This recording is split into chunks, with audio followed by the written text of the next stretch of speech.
Hello friends, आज के इस वीडियो के माध्यम से मैं आपको बताऊंगा कि मुख्यमंत्री लाडली बहना योजना के अंतर्गत जो भी आपके सवाल हैं, जो भी आपको डाउट है, उसके जवाब मैं इस वीडियो के माध्यम से आपको दूंगा। इससे आपके सारे डाउट क्लियर हो जाएंगे और आपके जो भी सवाल हैं उनके जवाब आपको इस वीडियो में मिल जाएंगे।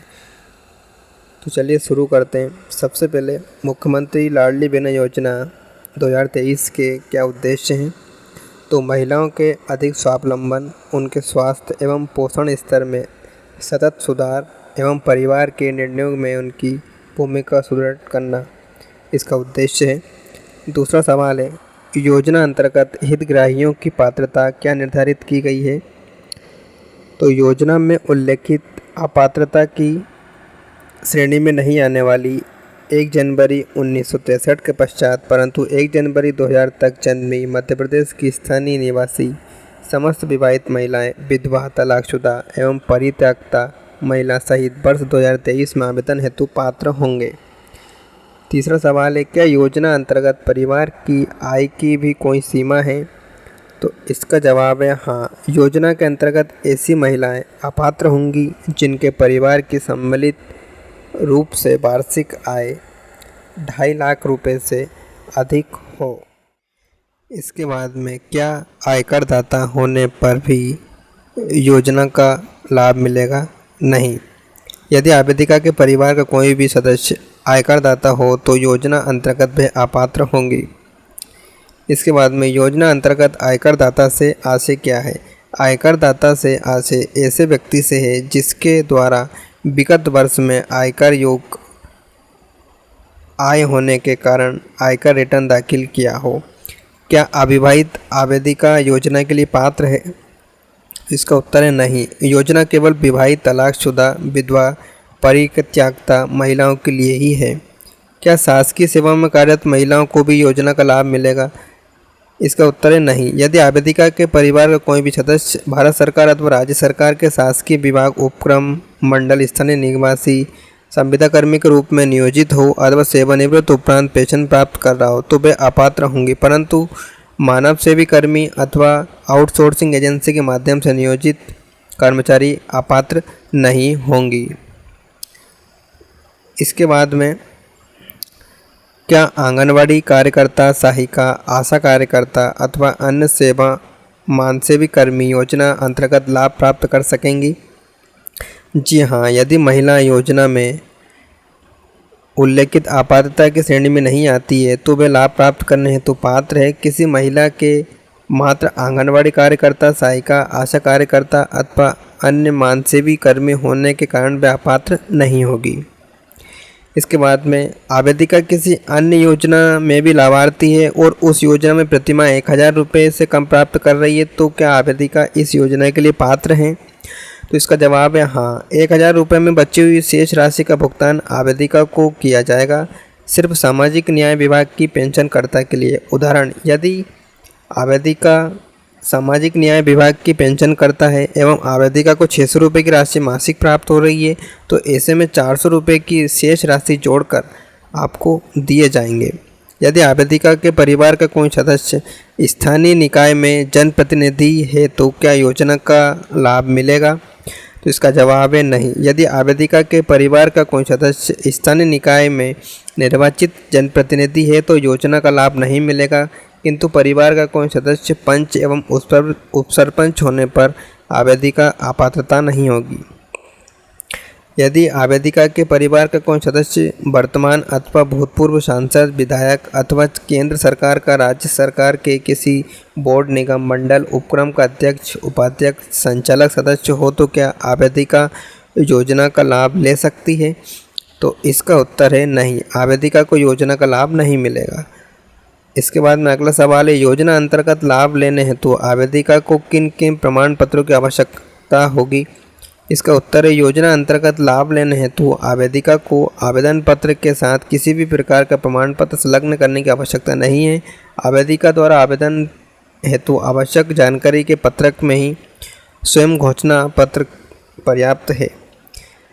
इसके बाद में आवेदिका को योजना अंतर्गत लाभ लेने हेतु आवेदन हेतु आवश्यक सामग्री का पत्रक कहाँ से प्राप्त होगा। तो इसका जवाब है पत्रक ग्राम पंचायत कार्यालय, वार्ड कार्यालय योजना अंतर्गत आयोजित शिविर में अथवा आंगनबाड़ी केंद्र से निःशुल्क प्राप्त किया जा सकता है। आवेदिका को अपने आवेदन हेतु आवश्यक सामग्री के पत्रक की ऑनलाइन प्रविष्टि कहाँ करानी होगी? आवेदिका को अपने आवेदन हेतु आवश्यक जानकारी के पत्रक की ऑनलाइन प्रविष्टि ग्राम वार्ड में आयोजित होने वाले कैंप में करानी होगी। इसके बाद में योजना अंतर्गत लाभ लेने हेतु आवेदिका को किन किन दस्तावेज जानकारियों की आवश्यकता है?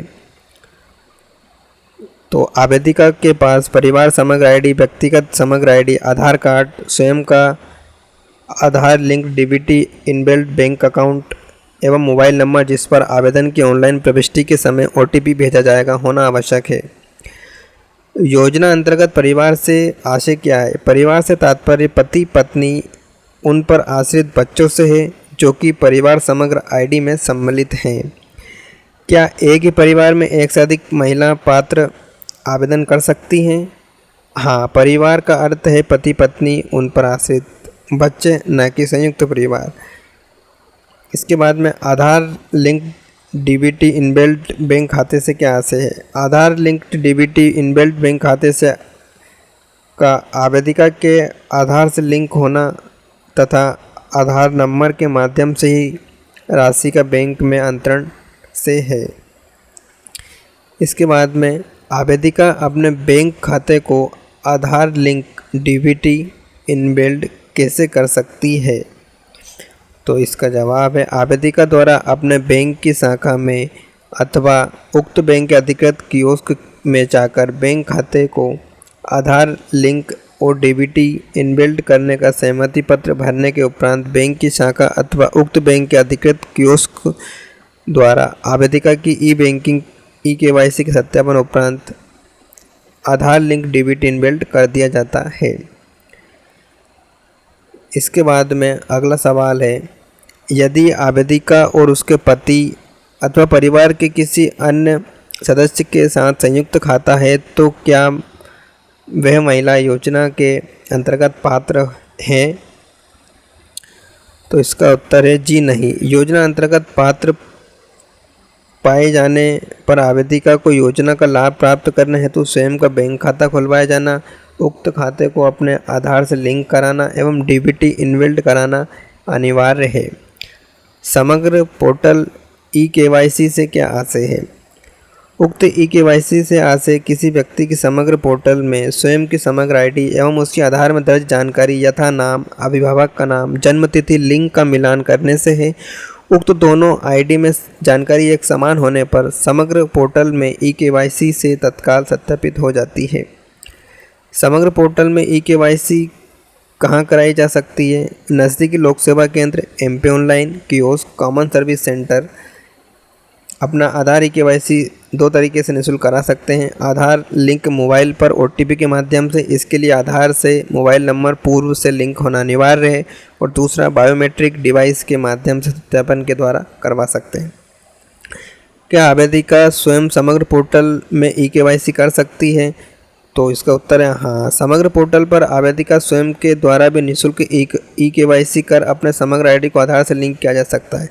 क्या आवेदिका अपने स्वयं समग्र पोर्टल में ई केवाईसी कर सकती है? आवेदिका स्वयं समग्र पोर्टल पर समग्र आईडी प्रविष्ट कर आधार नंबर दर्ज करें और आधार से प्राप्त ओटीपी प्रविष्ट कर अपने आधार को सत्यापित कर सकती हैं। अपना मोबाइल नंबर दर्ज कर ओटीपी सत्यापन हो जाता है। मिलान न होने की स्थिति में आधार ई केवाईसी का अनुरोध स्थानीय निकाय को अनुमोदन हेतु प्रेषित की जाएगी। इसके बाद में अगला सवाल है, यदि आवेदिका की समग्र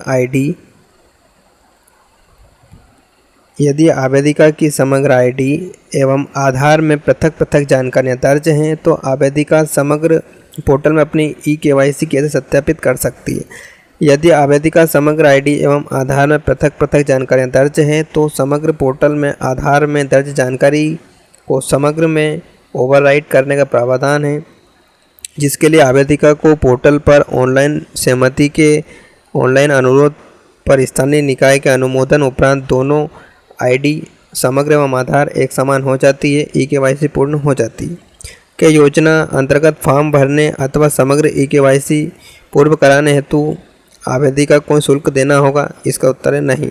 क्या आवेदिका के परिवार का कोई सदस्य योजना अंतर्गत अपात्रता रखने वाला श्रेणी में आता है, परंतु वह आवेदिका के परिवार समग्र आईडी में सम्मिलित नहीं है, तो क्या आवेदिका उस व्यक्ति के कारण योजना अंतर्गत अपात्र मानी जाएगी? इसका उत्तर है जी नहीं। यदि आवेदिका स्वयं या परिवार समग्र आईडी में सम्मिलित सदस्य योजना अंतर्गत अपात्रता की श्रेणी में नहीं आते हैं तथा आवेदिका पात्रता की शर्तें पूर्ण करती हैं, तो आवेदिका योजना अंतर्गत लाभ लेने हेतु पात्र होंगे। क्या सदस्य की समग्र ई-केवाईसी होना अनिवार्य है?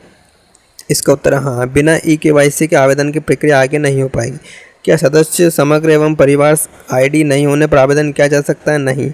आवेदन करने के लिए पहले आवेदिका को सदस्य समग्र एवं परिवार आईडी के लिए समग्र पोर्टल पर आवेदन करना होगा। सदस्य समग्र एवं परिवार समग्र आईडी बन जाने के बाद आवेदिका लाडली बहना योजना के लिए आवेदन कर सकते हैं। क्या आवेदिका अपनी ई-केवाईसी की स्थिति जांच कर सकती है? हाँ, समग्र पोर्टल पर जाकर आप आवेदिका समग्र ई-केवाईसी की स्थिति देख सकती है। समग्र में वैवाहिक स्थिति गलत दिखाई दे रही तो इसके लिए क्या करना होगा? ग्राम पंचायत वार्ड कार्यालय पर जाकर इस स्थिति को सुधारने के लिए आवेदन करें। यदि आधार में जेंडर जन्म तिथि गलत दिखाई दे रहा है तो क्या करना है? तो आधार केंद्र पर जाकर अपडेट करने के लिए आवेदन करें। समग्र ई-केवाईसी हो गया है और आधार बैंक से जुड़ा लिंक नहीं है, इसके लिए क्या करना होगा? संबंधित बैंक शाखा पर जाकर आधार नंबर के साथ आवेदन करें एवं डीबीटी को सक्रिय करने का अनुरोध करें। आधार बैंक में लिंक है पर डीबीटी सक्रिय नहीं है तो इसके लिए क्या करना होगा? संबंधित बैंक शाखा पर जाकर आधार लिंकिंग बैंक खाते में डीबीटी को भी सक्रिय करवाने का अनुरोध करें। आवेदन की स्थिति कैसे देख सकते हैं? आवेदन की स्थिति को देखने के लिए web portal CM Ladli Behna पर जाकर आवेदन की स्थिति पर क्लिक करना होगा एवं अपने आवेदन पर समग्र आईडी भरकर और समग्र रजिस्टर्ड मोबाइल नंबर पर ओटीपी वेरीफाई कर देखा जा सकता है।